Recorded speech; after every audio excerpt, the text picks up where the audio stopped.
Hello and welcome to another edition of UFO Video Addicts. Let me give you a preview of what I got coming up in this video. The first is just a lone UFO. I think this was taken with like an infrared camera. Also have this UFO out of Chicago. Here's a video of a UFO. I think this was taken from the ISS. I have this video of a UFO in the moon, across the blood moon.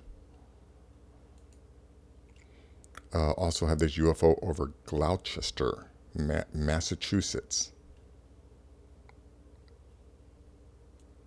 Here's this video of a UFO out of Canada. Also found this interesting interview of this woman, Salma Sadiq, who was one of the children at the Ariel school in Africa when, a UFO landed and a bunch of kids saw it, but she talks a lot about it. This is an hour-and-a-half interview. I watched the whole thing. Very, very interesting. This is a photo, I've shown this photo before, but it recently came up again on Reddit, so I thought I might as well show it again because, I know sometimes not everyone has seen all the videos. But, yeah, I think this, to me, it looks like an authentic photo. And then last, I just found this thing on Reddit. It's a commentary on this current situation, with the Rona virus, I guess you want to call it. I guess, yeah, I'm not supposed to say it. It's going to impact my algorithms or whatever, according to YouTube. Oh yeah, another thing I'd like to point out, a lot of times people will leave comments and I will see the comments, in my notifications, but when I go to reply to the comments, they'll disappear. So somehow or another, YouTube is actually censoring people's comments. I know. Yeah, I don't have any control over that. YouTube has their own, censorship algorithms, and a lot of times they'll delete your comments before I have a chance to respond to them. But anyways, let me go to this first video here. Let's go full screen. Yeah, now I think this was taken, and this was in 2019, but I believe this is with an infrared camera. Yeah, because I think the person is switching through different filters. Yeah, see, that must be an infrared filter, and the other filters were just without filters, whatever, and you can see that you don't see them all the time. Here, like this filter, yeah, this is now. I bet you this is natural. You can't see it. Let me stop there. So, anyways, yeah, it's obvious, that these crafts, these beings, they understand our limitations. Remember, as human beings, we can only see a very narrow spectrum of the full light spectrum, and we can also only hear a very narrow band of the entire frequency spectrum. So I think, they're aware of that, and they use that to their advantage. But anyways, check out this video here. This is a UFO out of Chicago. And I think in this video, someone just walks by nonchalantly, looking at this thing. Yeah, there, look at that woman. It's like, oh, there's a UFO up there. Man, imagine that. I don't know what it is, but it don't look normal. Okay, but yeah, it's a 19-second video. Oh, I'm not supposed to play the entire thing, or they'll hit me with copyright violations. But anyways, the link will be in the description. Let's check this one out here. This is a 13-minute video. There's a lot of different clips on here. Here's supposedly, something here on the moon. There's another here. You see something moving there. Have you picked up anything? Even when the eyelids were closed. Well, anyways, to make a long story short, the atmosphere, I can't express it being anything else. But anyways, it's 13-minute video. Link will be in the description. Let's check out this one here. This is another short video, only 33 seconds, but you see this little object here coming down across the moon. Oh, there it is right there.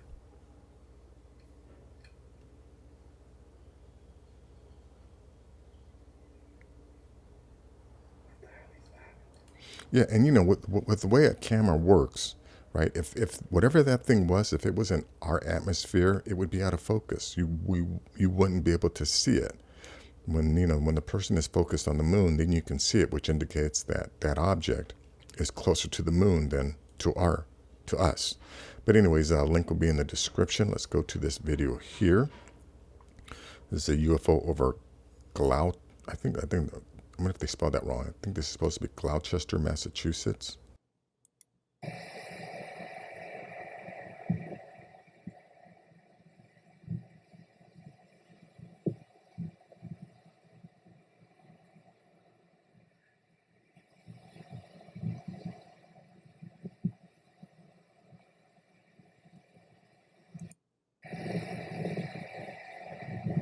Yeah, I'm just jumping around here. Yeah, you can see that, that's all it does. It's a little over 4-minute video, and that's it. But these are our neighbors, folks.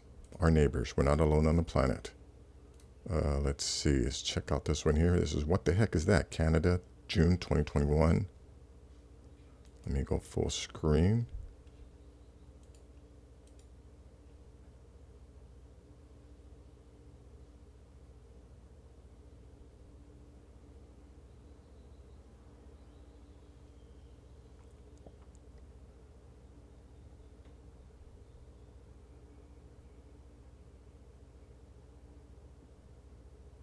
Oh, I think these are waves down here. Yeah, so this must be over the water.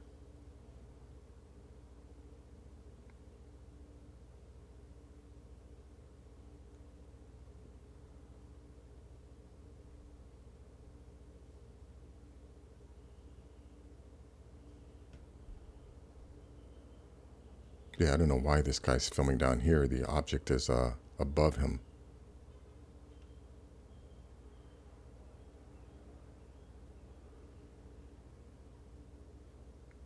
Yeah, that looks like some kind of light ship. And if this thing were a drone, we would hear it, right? They don't make silent drones. Anyways, a link to this will be in the description. This is an interview of this woman, Salma Sadiq, who was a child at the Ariel UFO encounter several years ago in Africa. I don't remember what, it was in South Africa, I think it was. But anyways, check out this little section here when she talks about actually looking into the eyes of this thing. Yeah, okay, yeah, so it just froze a little bit there. Well, that's great. Now, going back to the encounter itself, do you think you actually make eye contact with this being, whatever it was? Yes, I did. I know I did. The drawing that I was able to sketch was the exact thing that I saw, and it was this, like, we locked eyes. I, again, don't know for how long, but I definitely looked at this being dead in the eye. Wow. And what did you feel when you did that? I mean, you said you weren't afraid, but was it still just a curiosity at that time? Or did you feel, I know some people feel as though they got a message of some type. Did you have any? I did not have a message. If I do, I don't know what that message is. It hasn't fully computed, maybe. But it was not calming. I don't quite know how to describe it, but it was like nothing I've ever felt before. There was no fear. It was just almost as though this being was looking into my soul, like it knew me, like it knew who I was. That is the best that I can describe this sort of like interlocking of eyes for however long it was. But I was with my friend Emma at the time, and the moment I walked away from her, because I had a younger brother and sister also on the playground, because I was worried about them, the moment I walked away from her, I didn't see the being again. And, I stopped, dropped the gaze and walked away and checked on my siblings. And that was my experience. That was sort of the extent of my experience. One thing is interesting. She talks about when she went to go check on her younger brother and sister, they were fine because where they were playing, she was with the older kids. where the younger kids were playing, they didn't see the UFO or the aliens. Only the older children did. So, that's why there was some controversy about it, because, even though there was kids that were at school the same day, they didn't see it. And it was only because they weren't in the part of the school where this encounter occurred. But anyways, yeah, this is an hour-and-a-half video. Very, very interesting. And yeah, just interesting. Check out this photo here I came across on Reddit. Now, I've posted this image before, but yeah, to me, this looks real. This feels real to me. And, I've heard interviews done by other people who have said that, that some of our neighbors, our advanced neighbors, look exactly like us.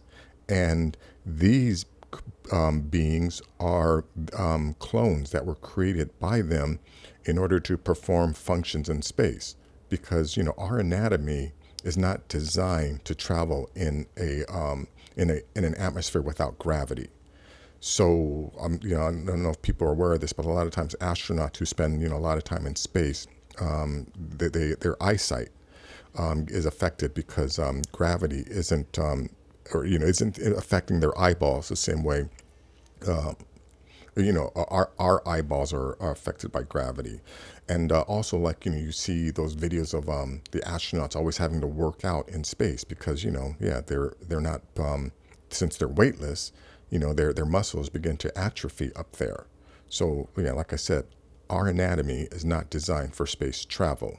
Whereas supposedly these clones, these gray clones, and and there's also different types of these clones too, that they were specifically built to perform tasks and functions in space. But anyways, check that out. The link will be in the description. And now last, again, this doesn't have to do with UFOs or aliens, but I'm assuming that if you're into UFOs and things like that, that you would also be open to or interested in a lot of the actual